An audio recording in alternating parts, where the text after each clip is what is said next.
The government of China may be led by the Communist Party, but the aspirations of ordinary Chinese people seem to be anything but socialist. They're buying property, cars, electronics, and stocks as never before. As China grows, so does its global footprint. How is the rest of the world, particularly the United States, dealing with the continuing trade imbalance, with the quality of Chinese products, and with China's ever-growing thirst for energy? As Chinese and U.S. companies go head-to-head in the world of business, technology, and manufacturing, who's got the edge? We'll look at these and other questions next on Great Decisions. In a democracy, agreement is not essential, but participation is.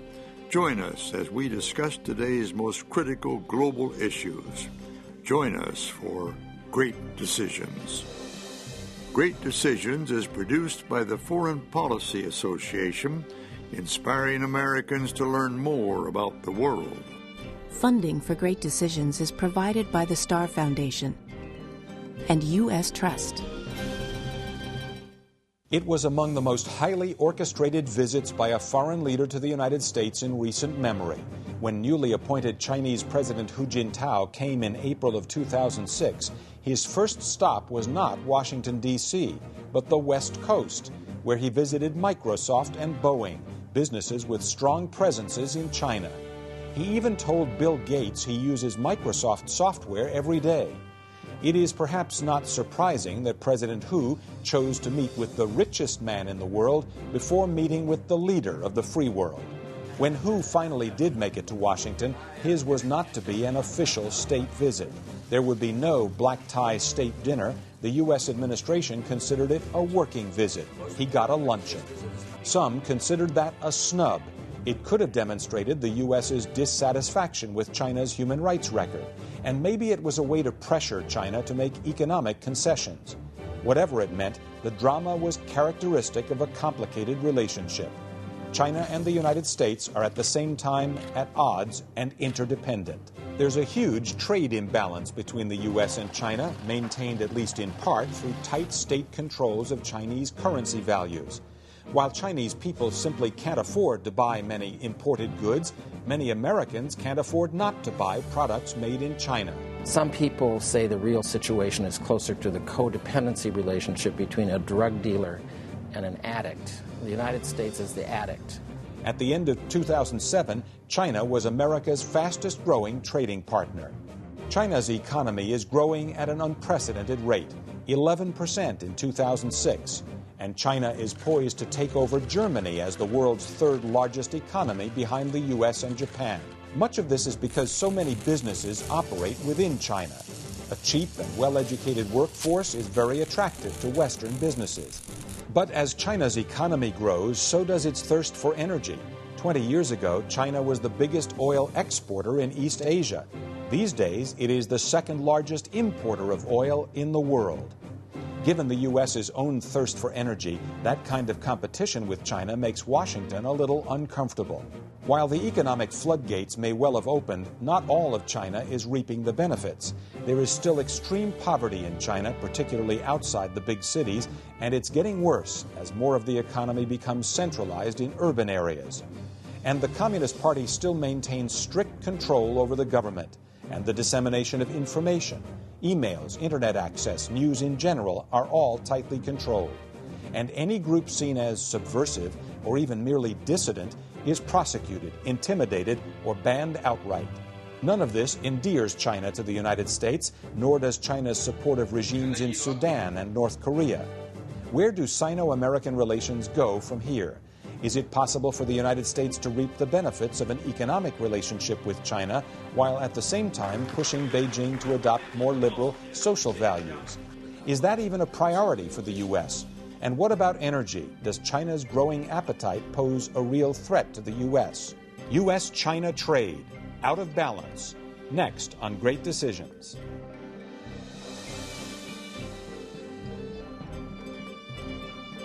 And now from our New York studios, here is Ralph Begleiter. Welcome to Great Decisions. Joining us to help understand the trade relationship between China and the United States are Carla Hills, former U.S. trade representative during the Bush Senior administration. She's now the co-chairman of the Council on Foreign Relations. And David Lampton, longtime China scholar, now Dean of the Faculty and Director of Chinese Studies at Johns Hopkins School of Advanced International Studies. Welcome to you both. Thank you. How big is the relationship in trade between China and the United States? Carla? It's big. It's growing. It's our fastest growing export market. It's growing about 160% a year in the last 5 years, where our overall exports are growing about 10 to 12%. So it's a big relationship and an important one. Our biggest trade partner? No, not our biggest trade partner, but our fastest growing trading partner. Where does it fit in the panoply of trading partners the United States has? It's about our third largest. We've been talking about China as a land of trade opportunity for decades now, but it seems as though really only in about the last 10 years or so have American companies, and companies from other countries for that matter, been able to really take root and begin to have a flourishing trade relationship in China. What's happened in those last few years? David? Well, basically, China has changed, starting in 1978, its policy to welcome foreign direct investment. And indeed, China is probably the most welcoming of foreign direct investment of any country in Asia and maybe any developing country in the world. And China has cheap labor, getting more expensive all the time, but nonetheless, there are comparative advantages there. And American companies, and companies from Germany and Europe, elsewhere in Europe and around the world, are relocating production capacity there. And so when we see the label and all the goods we buy made in China, that's really a misnomer. It's really assembled in China. And many of the components that go into those assembled goods are made in our other friendly countries, such as Japan and Republic of Korea, throughout Southeast Asia. And one thing that makes it very difficult for the United States when it has a trade deficit with China is if we seek retaliation against China, we're in fact retaliating on all our friends who are exporting to China, where the goods are assembled and then shipped off to the United States. So China's just sort of the last stage in a very complicated chain of production in the world today. We'll come back to the retaliation question in a bit. Carla, when David says China's been welcoming to direct investment, what do you mean by welcoming? They've always wanted people to invest there. There's always been a fear, though, that you won't get your money out if you invest there. Hasn't that been the market is wide open in China. It is their ratio of trade to their gross domestic product, GDP, is much higher than our own. And their effective tariff is below 10%. So it is a very open market, a welcoming market to inward investment. And that accounts for tremendous change that has taken place since 1990. Our trade with China in 1990 was non-consequential. And our deficit with East Asia was commanded by Japan. Today, our deficit with East Asia is a little bit less than it was in 1990, but China has gobbled up the major portion. So it is displaced Japan, South Korea, Singapore, and Taiwan as those with whom we're doing trade. And David is absolutely right. It is the assembly plant for the world. I wanted to say also this dimension of welcomingness isn't just foreign investment in China. China's GDP, 30% of its GDP is in imports. Much of the export production that China is sending to the world is made by machines that are bought in the United States, in Germany, from Japan, and so forth. So China is also not only open to foreign direct investment, but contrary to public perception, it's also extremely open to imports, far more open than Japan has ever been. We talked at Great Decisions with Nicholas Lardy, who's a senior fellow at the Peterson Institute for International Economics. Let's hear what he says about China's open or closed market. I think many people have the impression that this is a relatively closed economy, and that's why they have such a big trade surplus, not only with the United States, but globally. The reality is more complex. They're pretty open on the import side. Yes, their currency is undervalued, but the reason they have such a large surplus is the tremendous growth of their exports. But their imports are also growing at a very, very rapid rate as well. So it has been our fastest growing large export market for more than a decade. Our exports to China are growing much more rapidly than any other country.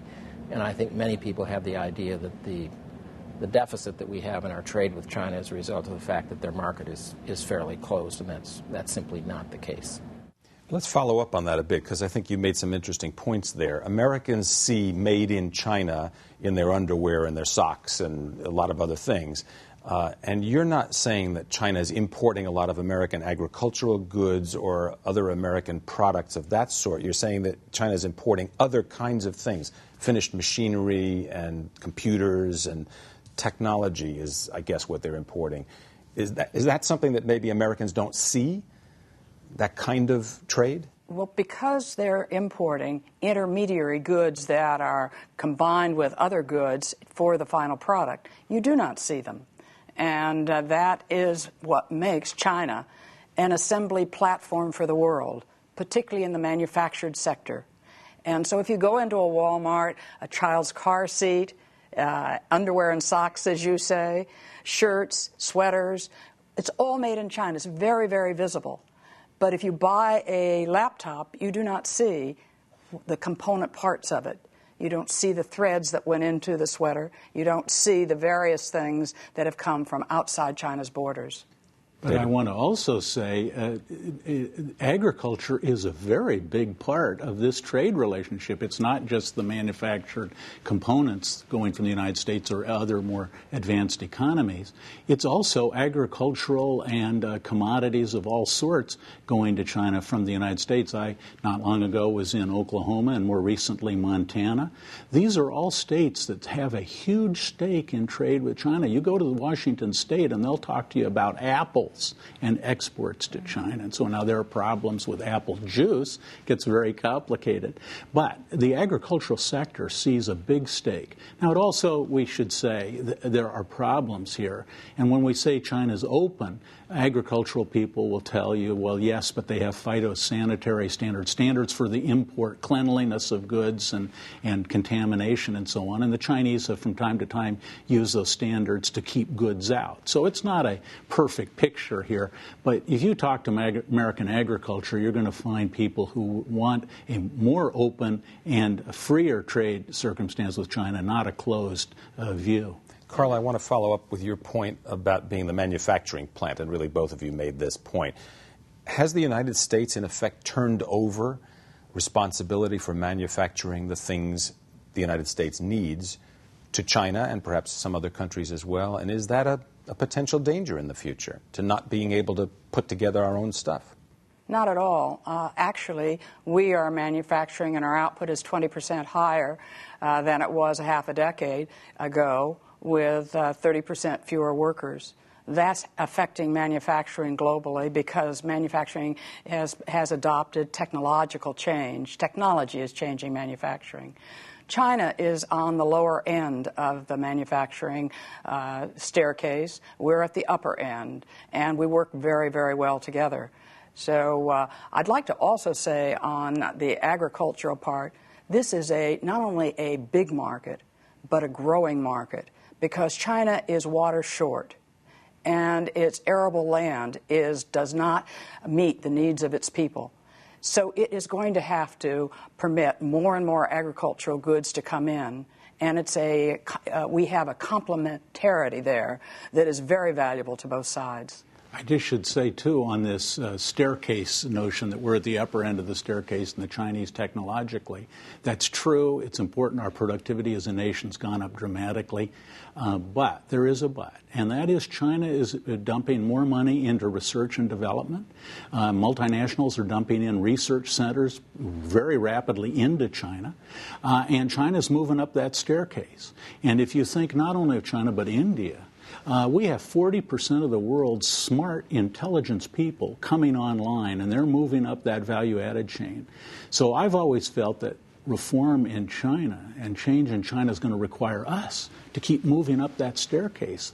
And we have to start asking what we're doing in education and so on that'll keep us moving up. So this is not a static situation. Well, you mentioned that China is importing machinery and computers and other kinds of technology from us. They're going to start building their own at some point, even if it's only to copy the work that the United States has already done. I'm not sure where we go from there. Maybe that's looking too far down the road. We should be very careful about being fearful of competition. We're an innovative people, but we've got to be competitive. And if 40% of our high school students fail to graduate, we have a big problem that we cannot blame on China. We have to keep up with the competitiveness in the world. We can, but we can't blame our shortcomings on another country. A decade and a half ago, we were blaming Japan. Today, we're blaming China. And we've got to stop doing that and begin to look a little bit inward and pull ourselves up by our socks. All of us, I think, remember the days when the phrase made in Japan referred to shoddy goods. And today, I think there's a lot of that impression or that imagery about Chinese goods as well. There have been a number of scandals over the last year or so involving poor quality goods coming from China to the United States and elsewhere. The Chinese seem to be very eager to deal with those issues, and they're not resistant, it seems, to the criticism. They actually take on board the criticism and have improved or are attempting to improve their procedures. That seems to be a change in China's kind of attitude as well toward the United States, isn't it? I think it is a positive change in their attitude. They've had problems with toys and toothpaste and tires and seafood. And at the recent, at the fall Asia-Pacific Economic Cooperation meeting that was held in Australia and hosted by Australia, China and Australia were named to chair a committee of the 21 economies that make up what we call APEC, to set international standards and bring the members of APEC up to those international standards for food products and manufacturing products.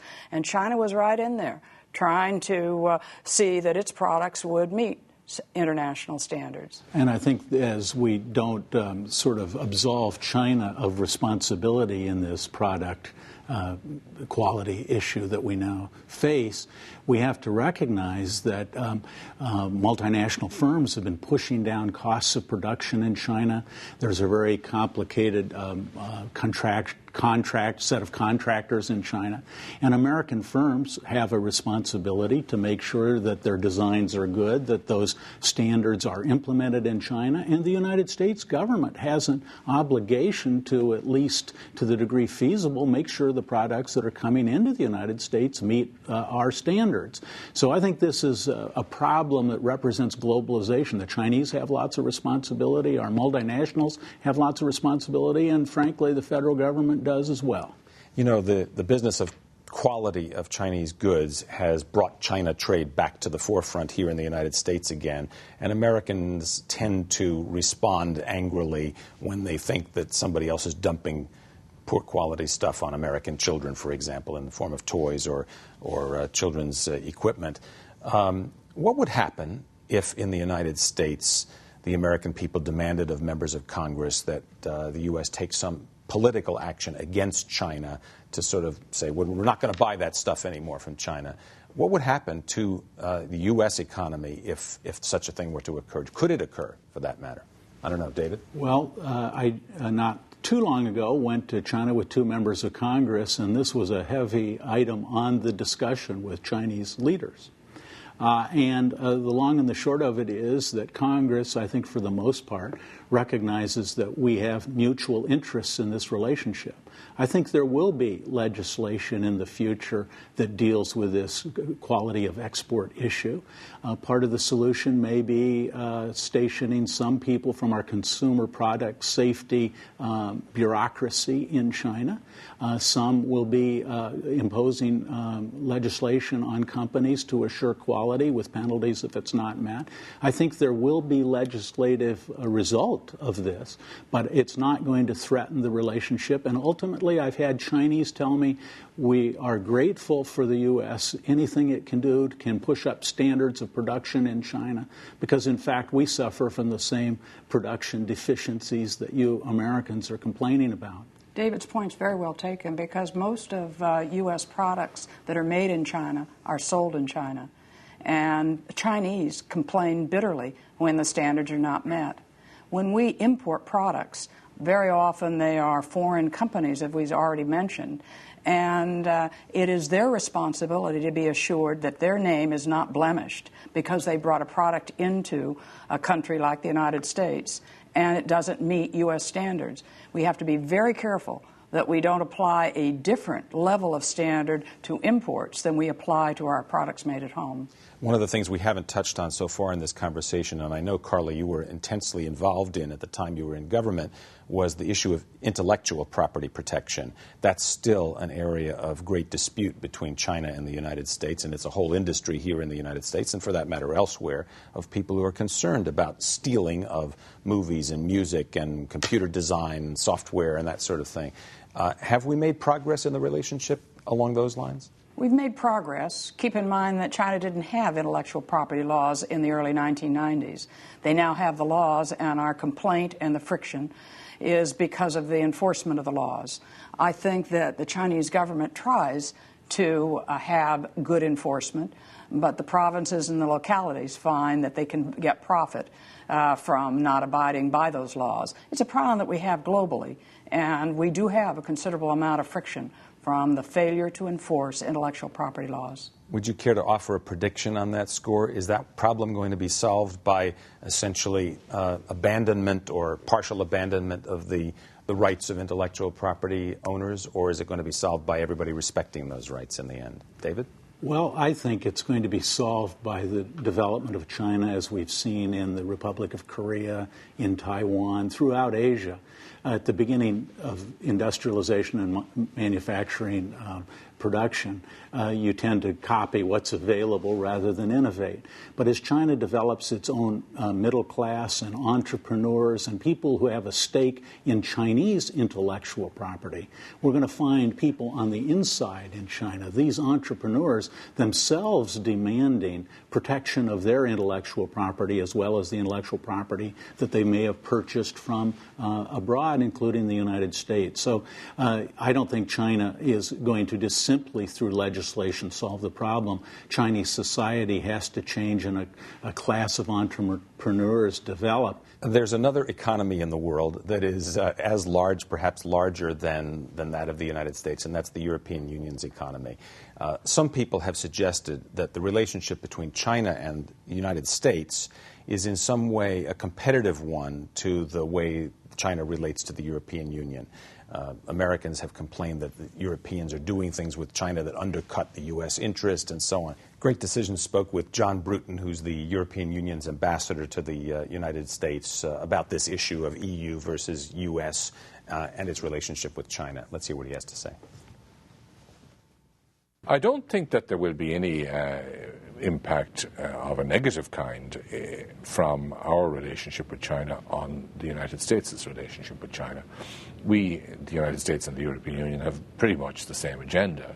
We want intellectual property protection, safety for our goods. We want a more balanced trading relationship. We want to ensure that energy supplies are not unduly disrupted by anything China might do, or that we might do for that matter. So, we have a very similar agenda, and I think we need to concert with one another in the messages we give to China. I don't think that there's any potential problem there as such. Perhaps a final word. Do you see a growing competition with the EU in this area, or do you think that John Bruton is right, that this is something that will not present a problem between the U.S. and its European partners, friends? In this globalized world, it's so important that we sit down and not only have bilateral conversations, but have plurilateral conversations. We worry about the currency being undervalued in China. We should have at the table Europe, China, Japan, the United States, to talk about how we correct the imbalance, and whether it is the strategic interests in Northeast Asia, or whether it is the strategic interests in and around Iraq with respect to Iran. I don't think that we can adequately come to a final solution without dealing with persons who have different kinds of interests and can affect different kinds of reactions. So meeting with the fastest growing economy in the world, Europe, China is the fastest growing economy in the world, Europe, Japan, and the United States on some of the issues that you've raised today would be enormously helpful. We will be working with China in the future. It's to our advantage to do so, and we want that relationship to be harmonious and productive. David Lampton, China scholar, director of Chinese Studies at the Johns Hopkins School of Advanced International Studies and the dean of the faculty. Carla Hills, former U.S. trade representative during the Bush senior administration and co-chairman of the Council on Foreign Relations. Thank you very, very much, both of you, for being with us on Great Decisions. Good to be with you. And thank you as well for being with us on Great Decisions. I'm Ralph Begleiter.